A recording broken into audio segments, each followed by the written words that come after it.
Chapter 20. The Oversoul as Saucer. There is building in global society an increasingly intense expectation of the intervention into human history by UFOs. It is very similar in tone to the build-up of messianic expectation in the Hellenistic world in the several centuries preceding the birth of Christ. The leaders of Roman society may have been caught off guard by the appearance of Christ, but they had no one to blame but themselves, since millions of people in the ancient world were expectantly awaiting some kind of Messiah. So today, science and government pooh-pooh the idea of world contact with the UFOs, while the contact cults grow ever larger and more insistent that contact is about to occur. Imagine, therefore, what you may never have seriously imagined before. Imagine what would happen if the UFOs were to appear. Imagine a spaceship of the Close Encounters of the Third Kind variety suddenly appearing in orbit around the Earth. Television and mass media would carry its image to every man, woman, and child on the planet. Governments would be paralyzed. Science would be helpless to explain where it came from or how it got here. Millenarian hysteria would break out everywhere. The UFO would be hailed as savior and denounced as Antichrist. The end of the world would appear imminent, and all this would occur before the contact was more than a visual image. Then the UFO would begin its revelation. Vast displays of beneficent power can be expected. Perhaps it would mysteriously neutralize all weapons of mass destruction, or it might use some sort of ray to cure all terrestrial cancer. Whatever it does, one may be sure that its actions will be impressive. Its actions will convert millions to the UFO religion in a space of hours. Indeed, its actions will be specifically designed to overwhelm us with the reality of its power and presence. That will close the first stage of the revelation. The second stage will be the teachings. Telepathically imparted, the specifics of the teachings cannot be anticipated, but they will urge love, voluntary simplicity, concern for one another, renunciation of war, perhaps renunciation of the destructive application of science. Whatever the teachings, the UFO will promise immense reward to those who follow them and dire consequences for those who do not. And the teachings will be delivered in so poetically perfect a way, so rich in understanding and appealing nuances, that no one will doubt their origin in a being wise and good and immensely superior to ourselves. The delivery of the teachings will set the stage for the third and last and most shocking phase of the revelation, the departure. The saucer, promising vaguely to return, will simply disappear. The entire process could take less than a month. If this seems a short time, recall that the entire public career of Christ lasted only 3 years. Christ's career occurred in a world where information could move no faster than a horse's gallop. Yet 3 years in one small part of the world was all that was necessary to launch a world religion that was vital for 1,500 years. In a world of electronic communication, the impact of the saucer's arrival, miracles, teaching, and departure would be incalculable, even if it all occurred within a month. The saucer would leave in its wake a science utterly unable to provide any answers to the important questions concerning what had gone on. The vast majority of people would be fanatical converts to the teachings of the saucer, and any institution in opposition to those teachings could expect to be swept away almost overnight. The departure of the UFO would create a sense of abandonment, the agony of which could be expected to echo in the human psyche for centuries. The only panacea would be the religion of the saucer, the religion left behind. Science would be discredited and soon abandoned in favor of 1,000 or more years of exegesis of the Saussurian message. Is it not a familiar pattern in the light of our discussion of Christ and Rome?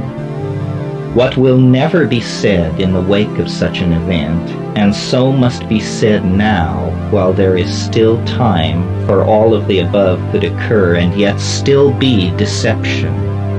A benign deception, designed to save us from our advanced science and infantile ethics, but a deception nevertheless. The saucer, no matter how alien it appears, no matter how advanced its demonstrations of power, is not a vehicle from some other star system. It is the Oversoul of humanity up to its oldest trick. If one knows this, one can live through the revelation and the destruction of our scientific world, and yet evade the immense power of this most powerful of all transference phenomenon, and thereby maintain the integrity of one's own soul and spirit. Remember, I am not a debunker of flying saucers or a defender of science. I am a contactee. And this book is the painstakingly told story of my own involvement with the UFOs. I am one of those Vallée has pinpointed as being a carrier of ideas that pave the way for the scenario I have just described. Yet from it all I have learned that there is no religious revelation more satisfying than the hard-won fruits of simple understanding.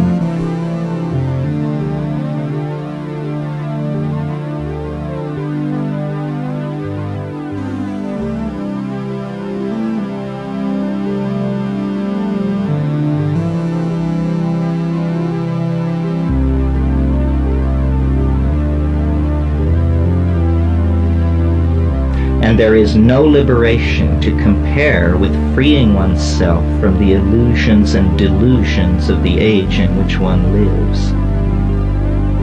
I reached these conclusions through my use and familiarity with psilocybin and other psychedelic drugs. They immerse their user in the world of the Oversoul and make one privileged to at least a part of its mechanics of operation. They allow a private dialogue with the Oversoul that is outside the context of the struggle between science and revelation, that leaves no choice between the alienation of the rationalist and the tired formulas of the fanatic believer. Psychedelic drugs hold out the possibility of healing the breach between science and morality at the level of the individual, thus freeing one to evolve independent of the chaos and transformation the UFOs may soon bring to humanity. Vallée's recent book, Messengers of Deception, vibrates with fear of the unconscious and alienation from the matrix of the larger psyche out of which rational thought has emerged. He fears the destruction of rationalism and scientific thought, yet never once does he mention the potential world-wrecking crisis that the undirected development of science and technology has brought into being. He paints himself as an open-minded investigator of UFOs, yet never questions the motives of the retired and unnamed intelligence officers in which he places so much faith. It is impossible that the CIA is unaware of the social impact belief in UFOs is having. If they were unaware of it before, then surely the recent writings of Vallée himself must have alerted them to the potential challenge UFO beliefs pose to orthodox institutions. Based on Vallée's own ideas of an informational struggle between rational and irrational elements, how was he able to ignore the possibility that the mutilations which he is so eager to connect with UFOs are nothing more than a government agency's clumsy attempt to discredit the genuine UFO phenomenon? It is a typical method of the intelligence community to discredit human groups it opposes by faking atrocities in such a way that they appear to have been committed by the group whose discrediting is sought. Vallée gives examples of this but never suspects that some government agency might be using this technique to impede the transfer of loyalties from political institutions to the UFOs. He mentions the proximity of animal mutilations to high-security government installations, but never suggests this might be because such installations are the source of these mutilations. Few UFO sightings involve confusion among witnesses over whether or not what they saw was a UFO or a helicopter. Yet in the animal mutilation cases, many witnesses insist a helicopter was involved.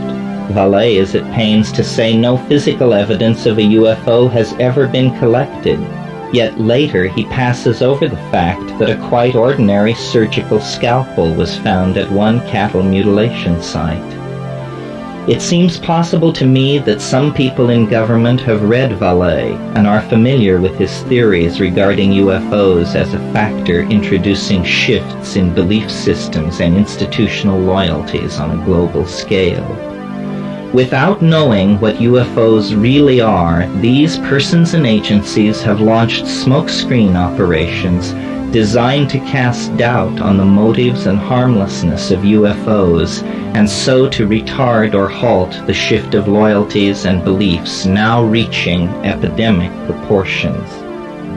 I suspect that Vallée's book may be the opening shot in a media war whose purpose will be to connect the occult, right-wing fanaticism, and animal mutilations to the UFO, all in an effort to cast doubt on the vast power and benign intent of the saucer phenomenon. Vallée's title, Messengers of Deception, bears a curious resemblance to J. Edgar Hoover's Masters of Deceit. There, the boogeyman was communism. In Vallée's book, we are told the new boogeyman is UFO phenomena. Who chose the title for Vallée's book?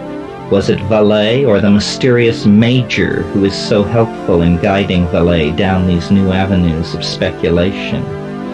I believe that Vallée, whether wittingly or unwittingly, is himself a messenger of deception and has become the spearhead of a conscious effort to sow even deeper confusion in society regarding UFOs. We might say, it is an effort foredoomed to failure. The collective overmind of our species is the source of the UFO, and its designs cannot be deflected or turned aside.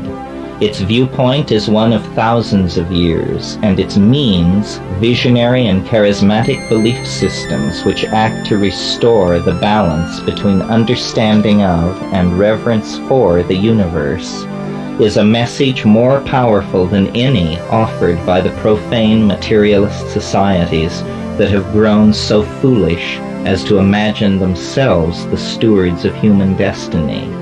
Humanity alone, and each of us individually, is the steward of human destiny. This is the real meaning of the UFOs and the experiment at La Chorrera.